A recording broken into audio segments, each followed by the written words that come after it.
It's not a lie, if you believe it. Reason why the question I'm about to pose is of such critical importance, because two of the people who must be held accountable for their response to the question I shall ask shortly are the Premier of Victoria, Dan Andrews, and his Chief Health Officer, Brett Sutton, among others. First, just recall how Dan Andrews and many others demonised the unvaccinated relentlessly for months on end, accusing them of putting the rest of our lives at risk. People were accused of putting Granny's life at risk if they weren't vaccinated. People lost their jobs and careers because social media, all our leading politicians, all our chief health officers were adamant that the vaccine could stop transmission of the virus from one person to another. Well, here's US Dr. Fauci persuading us of this very concept. We have all the vaccines we need. We just need our people to take it. A, for their own protection, for the protection of their family, but also to break the chain of transmission. You want to be a dead end to the virus. So when the virus gets to you, you stop it. You don't allow it to use you as the stepping stone to the next person. Really? Recall also how Gladys Berejiklian was convinced you needed to be vaccinated to be in the same room as another person in order to prevent the spread of the virus. Certainly hope that all of you are vaccinated. I wouldn't want to be in the room with lots of people who aren't vaccinated, and I certainly hope that all of our colleagues are vaccinated. That's the message we've been sending the community, and obviously as workplaces open up, every workplace will have their policies according to what the government's indicating. But I just want to make this point very clear. If people want to enjoy the things that we've missed, such as a meal or any other issue or any other venue, they're going to have to be vaccinated. Oh, really, Gladys? Bob Carr wanted people who did not get vaccinated to be denied any free Medicare for COVID treatments. Quote, he said, "You will pay for your willful stupidity, not the rest of us," he proclaimed. And of course, there were all the health ministers threatening all sorts of dreadful things to people who were not vaccinated, such as this disgusting threat and demonising of everyday Aussies. Life will be miserable without being vaccinated. You won't be able to get you won't be able to hide, you won't be able to get a doctor to sign off that you got an exclusion, because there's quite set rules on that, and doctors will be audited to see if every one of their exclusions will be looked at very carefully. They'll get fined, they can get struck off. Really? Charming. Dan Andrews was one of the worst at attacking the unvaccinated, but then only recently his chief health officer, Brett Sutton, suddenly did a strange little backstepping. It seemed suddenly they weren't quite so sure after all. This is an outbreak and is moving to become a pandemic of the unvaccinated, and just confirms that this really is a pandemic now of the unvaccinated. This is a pandemic of the unvaccinated. Despite 2, 3, 4 doses of the vaccine, it's not so good at preventing infection in the first place. So we are getting infected. That's why we've had tens of thousands of cases in this wave. Sorry, did I catch that correctly? Suddenly the vaccines did not stop transmission. Indeed, watch closely in this montage how the CEO and chairman of Pfizer, Albert Bourla, began by ensuring us that the vaccines did stop transmission, no problem, before eventually admitting that they did not stop transmission. Bit of a difference. Watch closely as the story keeps changing over time.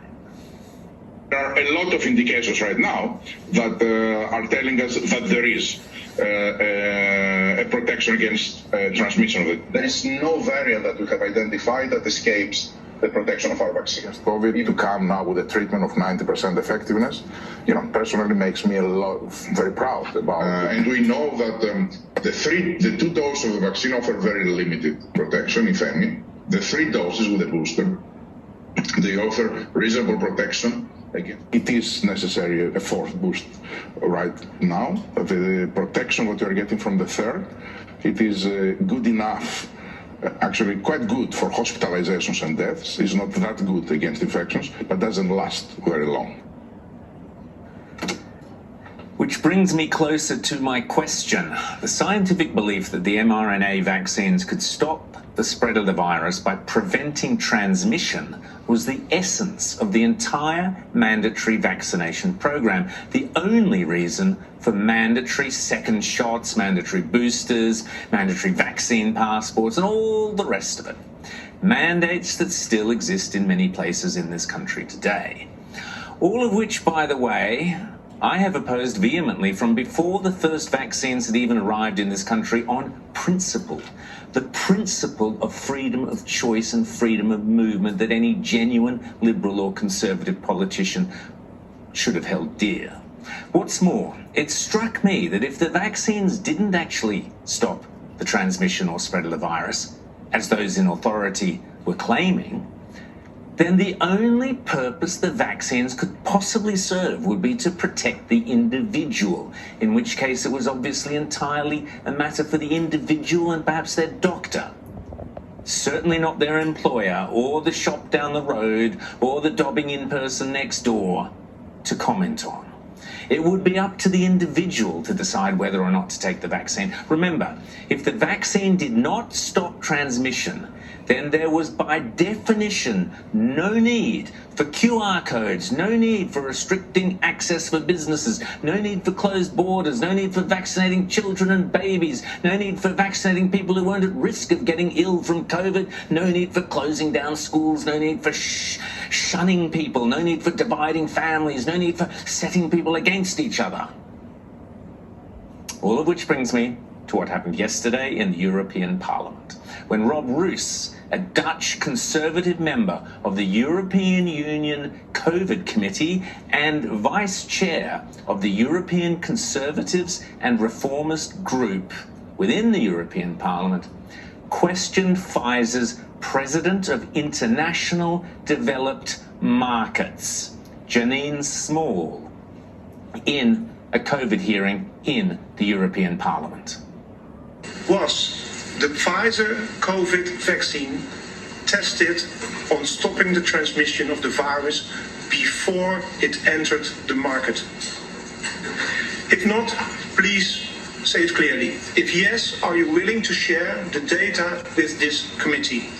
And I really want a straight answer, yes or no, and I'm looking forward to it. Thank you very much.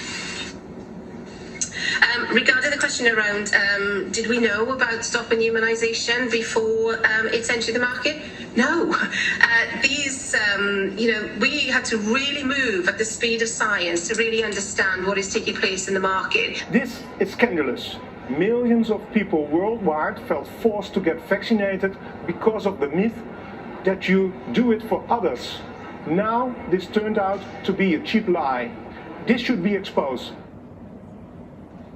Now, I'm not a doctor, I'm not a medical expert, I have no access to government information, but I can ask questions. I may not get answers, but I can still ask questions. And my question is this, and I address it to every politician in a position of authority in Australia during COVID and every chief health bureaucrat in Australia during COVID, and it is a very specific question. And how you answer this question will either absolve you of responsibility in what I believe may well turn out to be one of the greatest scandals in Australian history, or it will condemn you for being complicit and, in my opinion, should see you in the dock. And my question is this.